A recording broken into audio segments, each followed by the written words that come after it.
안녕하세요. 법률정보쇼 조원익 변호사입니다. 지난 시간에 지구 단위 계획의 실제 사례를 통해 개념을 숙지하셨으리라 생각하는데, 지구 단위 계획을 간략히 정리하면 토지 이용을 합리화, 기능 증진, 미관 개선 등을 통해 해당 지역을 체계적으로 관리하기 위한 도시 관리 계획입니다. 오늘은 지구 단위 계획에 포함될 사항들을 살펴보고 실제 사례를 통해 확인해 보겠습니다. 지구 단위 계획은 기존의 용도 지역 내지 용도 지구에서 사전에 규정된 행위 제한을 고려하여 기반 시설의 배치와 규모, 건축물의 용도 제한, 건축물의 건폐율, 용적률, 건축물 높이의 최고 한도 또는 최저 한도 등의 내용을 포함하고 있습니다. 구체적으로는 다음과 같은 8가지 계획이 담겨 있어야 합니다. 첫 번째, 용도 지역 또는 용도 지구의 세분 변경을 반영해야 됩니다. 예를 들어서 제1종 일반 주거지역, 2종 일반 주거지역, 제3종 일반 주거지역 이렇게 나뉘는 것을 지난번에 살펴보았는데, 해당 지역마다 지을 수 있는 건물과 아닌 건물이 있습니다. 그런 것들을 최대한 기준 삼아서 지구 단위 계획을 설정해야 됩니다. 또 그 위에 주거지역, 주거 중심 미관 지구, 일반 미관 지구, 역사문화 미관 지구 등의 여러 가지 지구 설정이 있는데, 그러한 지구의 어떤 성격들도 반영을 해야 됩니다. 둘째로는 기반 시설의 배치와 규모입니다. 개발 사업과 관련하여 지정된 구역의 경우에는 해당 법률에 의한 개발 사업으로 설치하는 기반 시설, 도로나 주차장, 광장, 공원, 녹지, 공공공지, 수도 공급 설비, 공동구, 시장, 학교, 공공청사, 문화시설, 도서관, 연구시설, 사회복지시설, 공공직업 훈련시설, 청소년 수련시설, 종합의료시설, 하수도, 폐기물 처리시설과 같은 기반 시설을 지구 단위 계획 안에서 어떻게 설정할 것인지를 정해 놓아야 합니다. 그래서 이러한 시설들이 어떻게 운영되는지가 지구 단위 구역 계획 안에 있어야 되는 것이지요. 그리고 세 번째로는 가구 및 택지의 규모와 조성 계획입니다. 이것은 이제 지구 단위 계획을 통해 가지고 어떤 주거 단지를 만들 때 그 가구가 어느 정도여야 하는지를 포함해야 한다는 내용입니다. 네 번째로는 건축물의 용도, 건폐율, 용적률, 건축물의 높이의 최고 한도와 최저 한도를 포함해야 됩니다. 그리고 건축물의 배치와 형태, 색채 또는 건축선에 대한 계획도 포함하고 있는데요. 예를 들어서 어떤 형태의 건축물을 만들지에 대해서도 지구 단위 계획에 포함되어 있어야 합니다. 그리고 환경관리 계획 또는 경관 계획이 포함되고요. 그 다음에 교통 처리 계획 포함되고요. 마지막으로 토지 이용의 합리화, 도시 또는 농산, 어촌의 기능 증진에 필요한 사항들을 지구 단위 계획에 넣도록 하고 있습니다.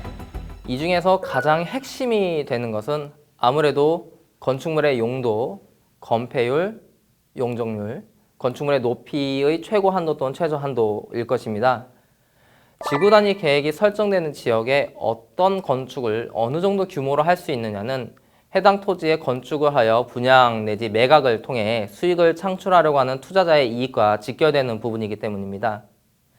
자, 그러면 우리가 지난 시간에 살펴보았던 상수 역세권 사례를 통해 다시 한번 오늘 이야기 나눈 것들을 이해해 보도록 하겠습니다.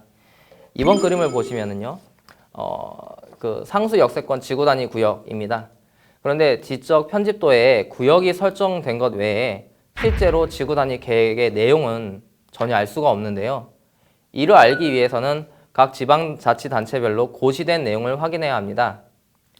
이곳은 서울특별시 지역이기 때문에 서울특별시장이 지구 단위 계획의 지정권자입니다.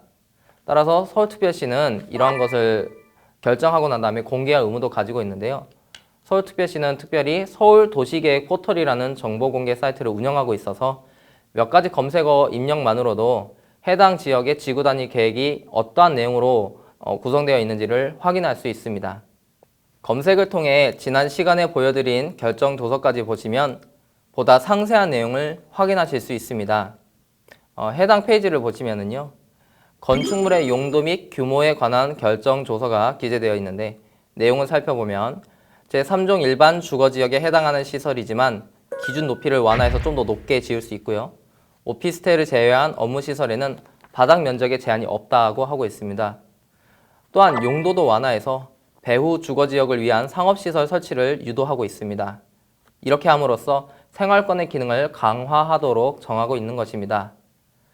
용적률도 상향 조정했습니다. 그래서 비교적 토지를 빽빽하게 이용할 수 있도록 허용하고 있고요. 이와 같은 허용을 통해 보다 밀집한 지역으로 형성될 수 있도록 지구 단위 계획이 정해져 있습니다. 그 다음 부분을 보시면요. 건축물의 높이 계획도 설정되어 있는데 간선도로에 접한 지역, 이면도로에 접한 지역별로 기준 높이의 완화 지역 기준이 다르다는 것을 확인할 수 있습니다. 그 외에도 여기서 보여드리지 못한 부분에는 건축물의 배치, 형태, 대지 내의 공개 공지 설치 등에 관한 사항을 기재하고 있습니다.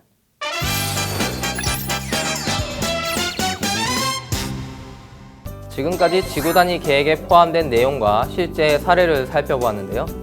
오늘의 키포인트는 첫째, 지구 단위 계획에는 토지의 이용, 도시 기반 시설에 관한 사항, 건축물의 높이, 용적률에 관한 사항 등이 포함되어 있다. 둘째, 특히 토지 개발을 염두에 두고 있는 사람은 개발 행위 가능 범위를 위해서라도 지구 단위 계획의 내용을 반드시 확인하여야 한다. 셋째, 서울 지역의 지구 단위 계획의 내용을 확인하려면 서울도시 계획 포털을 활용하라입니다. 지금까지는 서울을 기준으로 해서 여러 가지 설명을 해드렸는데 각 지역에도 지역별로 도시 계획을 공개하는 사이트가 있기 때문에 이를 참고하시면 되겠습니다. 지금까지 법률정보쇼 조원익 변호사입니다. 감사합니다.